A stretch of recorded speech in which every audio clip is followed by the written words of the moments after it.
Hello, welcome in once more. Billy Ho Sports is here. We're going to do a final thought analysis on the big race at Gulfstream Park, the Pegasus World Cup. 9 furlongs on the dirt for those 4-year-olds and up. Check out all the great content. I really racked it up this week, especially with Gulfstream, but I also put together a Southwest Stakes at Oaklawn Park. That's a Kentucky Derby prep, so give that one a look too. It's been over a week, almost 10 days, I think, since the preview video dropped for the Pegasus World Cup. That was before post position draws, before PPs, before all that came out. So I wanted to go back over the race to see if I've changed my mind anywhere. We're going to look at some past performances, talk about a few other horses, and maybe some scenarios for betting, best bets, long shots. Let's see if we can add something in there to break the bank. As always, free to subscribe, and smashing that like button goes a long way to spreading the word on YouTube and helping my channel grow. So I appreciate you. So best bets, value plays, long shots. Let's jump into the past performances, see if we can find anything. Okay, so as this race is kind of unfolded, we didn't get because a lot of the big money draw to the Saudi and the Middle East, Dubai, and all those great places here coming up next month for racing.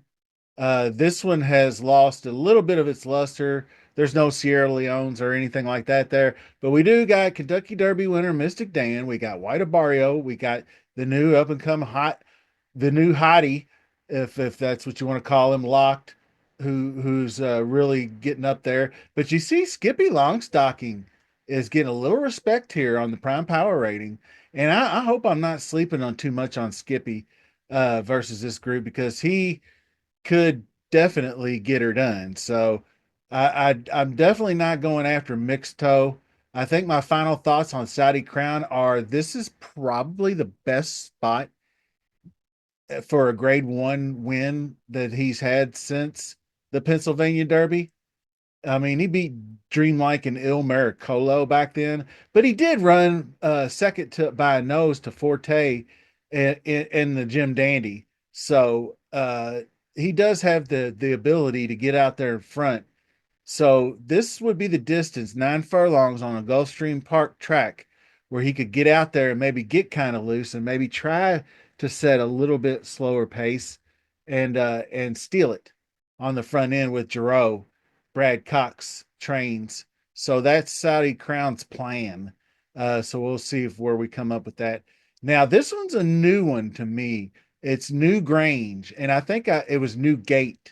I thought it was Bob Baffert horse Newgate. I thought when I saw New Grange, I thought Bob Baffert, but it's not. But it is Philip D'Amato was the trainer over the summer. 727, you can see Jose D'Angelo took over the training duties of then.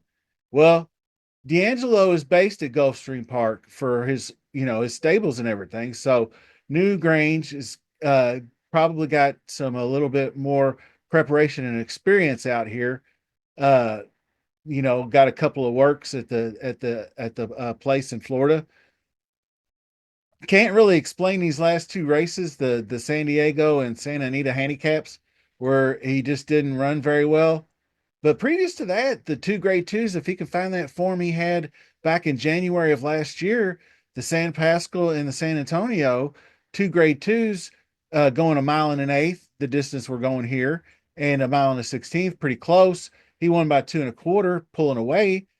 These both these races, 95, 97, look like ideal types of trips to get it done here. I like that I believe I can't pronounce the name. It's Ismael Yarameo. Uh 18% winner. He's one of the top jockeys. He's a pretty impressive kid. So 20 to 1 on Newgrange uh for the Jose D'Angelo barn. So that's one I'm gonna have my eye on later on down the road. Obviously, we know White Abarrio, what he's done.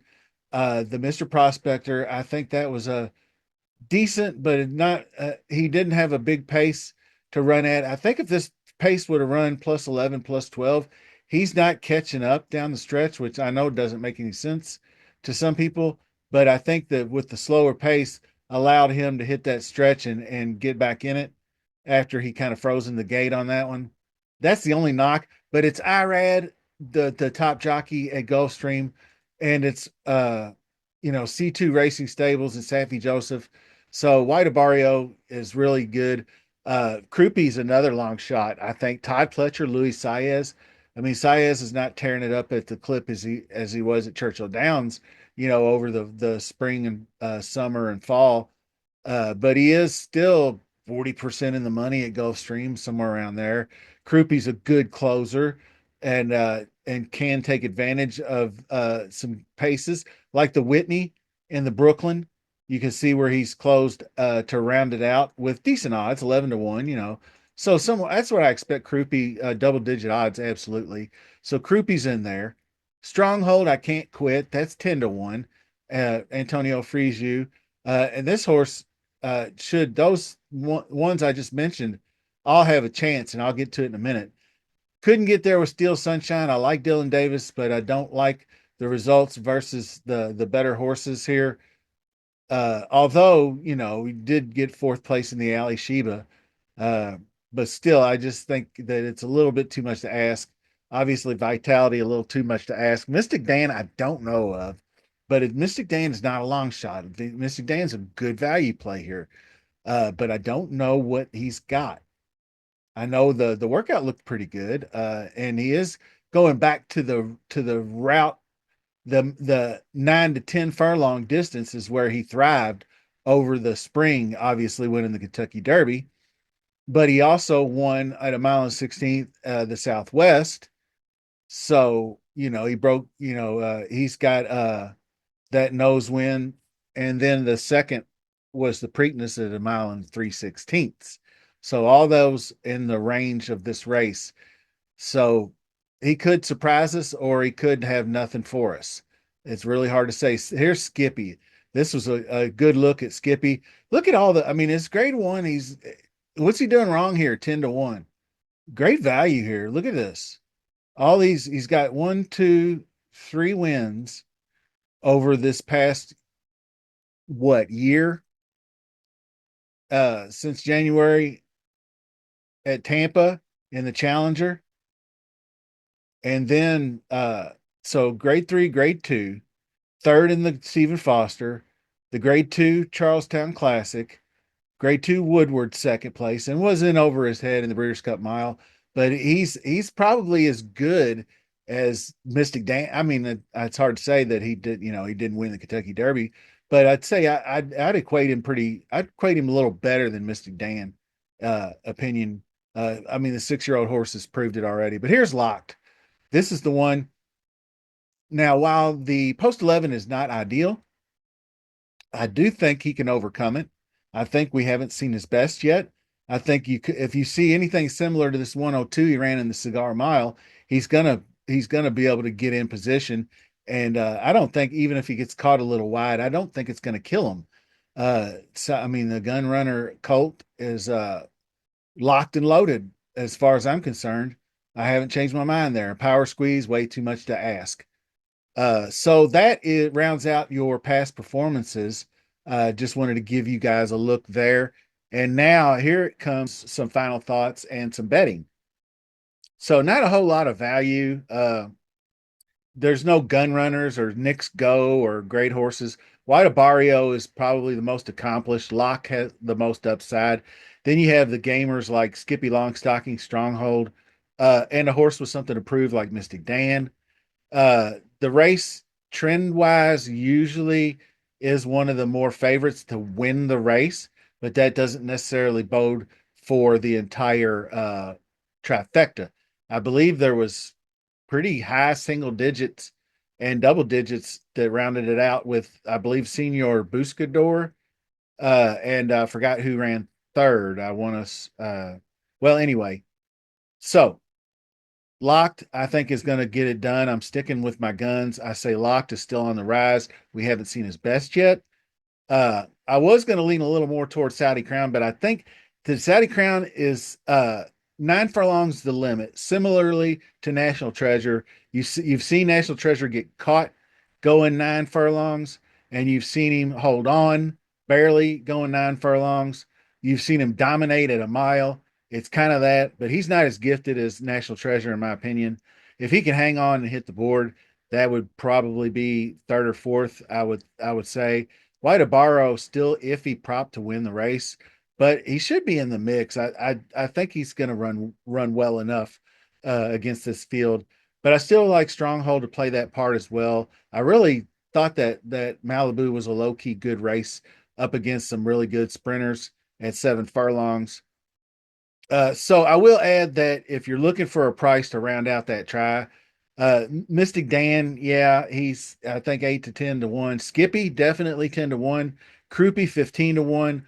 Value to be had, maybe not in the win or the exacta, but locked for the win. There's several horses. I believe I got seven altogether. Uh, two, three, 2, 3, 4, 5, 6. Then you got 9 and 10.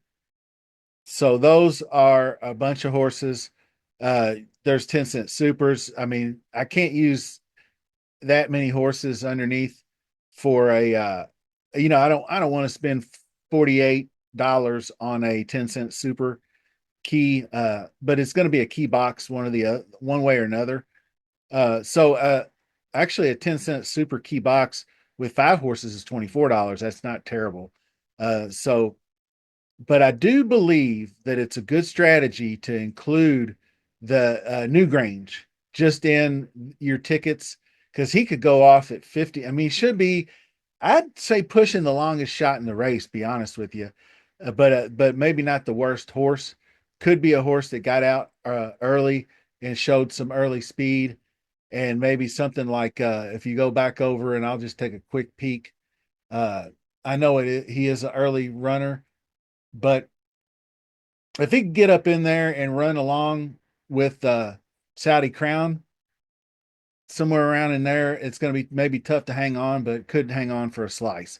So worth using, I think. Croupy definitely worth using. So those two, I might rotate those in and out, Croupy and Newgrange. With I think there's some definite uses. I think White Barrio, I think Skippy, and I think Stronghold are three definite underneath uses. So 4, 6, 10 underneath, and then maybe wheel it with or maybe just kind of mix and match with horses like the 5 Croupy, with the 9 Mystik Dan, with the 3 Newgrange. And I put an example of that up if you want to see it. So I think the Pletcher, Luis Saez, and with Croupy, I think is pretty good. 40% of the money, like I said. Uh, no excuses for the poor outings. We discussed all those horses, Newgrange and all that. I do think that if he can find that form he had this time last year, we're pretty much going through here. And if I don't want to rank those underneath horses, but I would probably put White Barrio. Uh, it's really tough between White Barrio and Stronghold for me right there, and Skippy. Those three really tough. So I'll have to do some soul searching overnight and get ready. But like the 11 with the 2 through 6 for a 50-cent try is $18. So 2, 3, 4, 5, 6, 2 through 6 with the 11 as the key horse. So that's going to cover us. I hope you enjoyed all this content. Lots more to come. Kentucky Derby really going to start heating up here pretty soon. So best of luck this weekend, and we'll see you soon.